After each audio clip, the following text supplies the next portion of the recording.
ಇದು Zee Kannada news big exclusive story. G V A chief commissioner Maheshwara Rao ನೋಡಲೇಬೇಕಾದಂಥ story. ಮಳೆಗಾಲದಲ್ಲಿ ಬಸವನಗುಡಿ ಶಂಕರಪುರಂಗೆ ಪ್ರವಾಹದ ಸಂಕಷ್ಟ ಕಾದಿದೆ ಅಂತೆ. ಇದಕ್ಕೆ ಕಾರಣ ಕಟ್ಟಡ ಮಾಲೀಕ ಅನಿಲ್ ಅನ್ನೋರು ರಾಜಾರೋಷವಾಗಿ ರಾಜಕಾಲುವೆಯನ್ನು ಒಡೆದಾಕಿರೋದು. ಈ ಕುರಿತಂತೆ ನಮ್ಮ ಪ್ರತಿನಿಧಿ ಪ್ರಸನ್ನ ದೇವನೂರ್ ಒಂದು ಪ್ರತ್ಯಕ್ಷ ವರದಿ ಕೊಟ್ಟಿದ್ದಾರೆ. ಬನ್ನಿ ನೋಡೋಣ. ಬೆಂಗಳೂರಿನಲ್ಲಿ ಯಾವ ರೀತಿ ಅಕ್ರಮ ಬೇಕಾದ್ರೂ ನಡೆಯುತ್ತೆ. ಕಣ್ಮುಂದೆ ಅಕ್ರಮ ನಡೀತಾ ಇದ್ರು ಕೂಡ ಅಧಿಕಾರಿಗಳು ಕೂಡ ಕಣ್ಮುಚ್ಚಿ ಕುಳಿತಿರ್ತಾರೆ. ಈ ಕಣ್ಮುಚ್ಚಿ ಕಿವಿ ಮುಚ್ಚಿ ಕೂತ್ಕೊಳ್ಳಿಕ್ಕೆ ಕೋಟಿಗಟ್ಟಲೆ ಲಕ್ಷಗಟ್ಟಲೆ ಲಂಚ ಕೂಡ ಕೊಡ್ತಾರೆ. ಇದಕ್ಕೊಂದು ಪ್ರತ್ಯಕ್ಷ ಸಾಕ್ಷಿ ಬೆಂಗಳೂರಿನ ನಟ್ಟ ನಡುವೆ ಇರುವಂಥ ಶಂಕರಪುರಂನಲ್ಲಿ ನಾವಿದ್ದೀವಿ. ಚಿಕ್ಕಪೇಟೆ ವಿಧಾನಸಭಾ ಕ್ಷೇತ್ರಕ್ಕೆ ಬರುವಂಥ ಈ ಜಾಗದಲ್ಲಿ ಒಂದು ದೊಡ್ಡ ಅಕ್ರಮ ನಡೀತಾ ಇರೋದನ್ನ ನಿಮ್ಗೆ ತೋರಿಸ್ತೀವಿ. ನೋಡಿ, ನಮ್ಮ ಹಿಂದೆನೇ ಈ ಅಕ್ರಮ ನಡೀತಾ ಇದೆ, ನಮ್ಮ ಹತ್ರ ದಾಖಲೆಗಳಿದೆ. ಈ ಅಕ್ರಮಕ್ಕೆ ಸಂಬಂಧಪಟ್ಟಂತೆ ಸ್ಪಷ್ಟವಾದ ಮಾಹಿತಿನೂ ಕೊಡ್ತೀವಿ.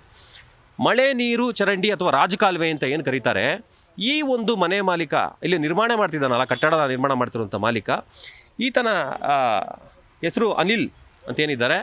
ಇವರು ಅಕ್ರಮವಾಗಿ JCBಯನ್ನು ಬಳಸಿ ಮಳೆ ನೀರು ಹೋಗುವಂಥ ರಾಜಕಾಲುವೆಯನ್ನು ಮುಲಾಜಿಲ್ದಲೇ JCB ತಂದು ಹೊಡೆದಾಕಿದ್ದಾರೆ.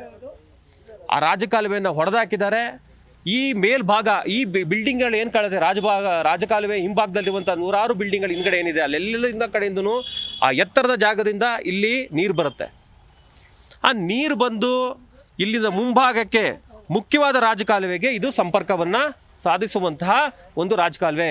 ಇದಕ್ಕೆ ಸಂಬಂಧಪಟ್ಟಂತೆ ಈಗ ದೂರುದಾರರುವಂಥ ಅನಿಲ್ ಕುಮಾರ್ ಅವರು ಪೊಲೀಸವ್ರಿಗೂ ಕೂಡ ಇದಕ್ಕೆ ಸಂಬಂಧಪಟ್ಟಂತೆ ಒಂದು ದೂರನ್ನು ಕೊಟ್ಟಿರ್ತಾರೆ.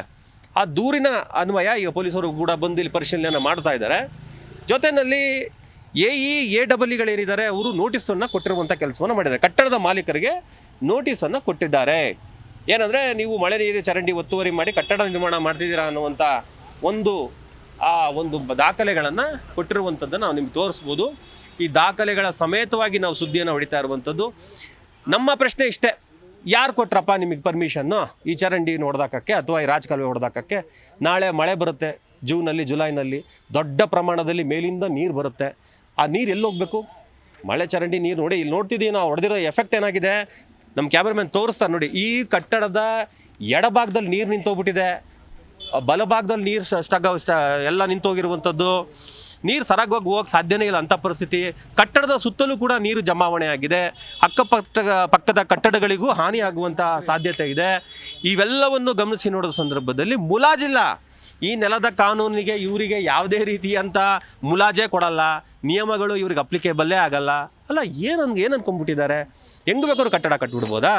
ಇದು ಎಷ್ಟು ದೊಡ್ಡ ಗುರುತರವಾದ ಅಪರಾಧ ಆಗಿದೆ ಅಂದರೆ, ಮಳೆ ನೀರು ಚರಂಡಿಯನ್ನು ಅಥವಾ ಮಳೆ ರಾಜಕಾಲುವೆಯನ್ನು ಹೊಡೆಯುವಂಥದ್ದು, ಡಿಸ್ಟರ್ಬ್ ಮಾಡುವಂಥದ್ದು ಕಾನೂನಾತ್ಮಕವಾಗಿ BBMPಯಲ್ಲಿ ಅತಿ ದೊಡ್ಡ ಒಂದು ಶಿಕ್ಷೆಗೆ ಅಪರಾಧ.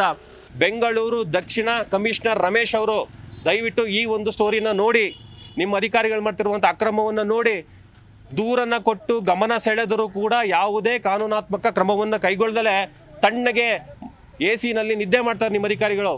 ಅವರ ವಿರುದ್ಧ ಕ್ರಮ ಕೈಗೊಳ್ಳಿ. ಈ ಕ್ರಮ ಕೈಗೊಳ್ಳದಲೇ ಇದ್ದರೆ ಇದಕ್ಕೆ ಸಂಬಂಧಪಟ್ಟಂತೆ ನಿರಂತರವಾದ ವರದಿಯನ್ನು ಪ್ರಸಾರ ಮಾಡೇ ಮಾಡುತ್ತೆ.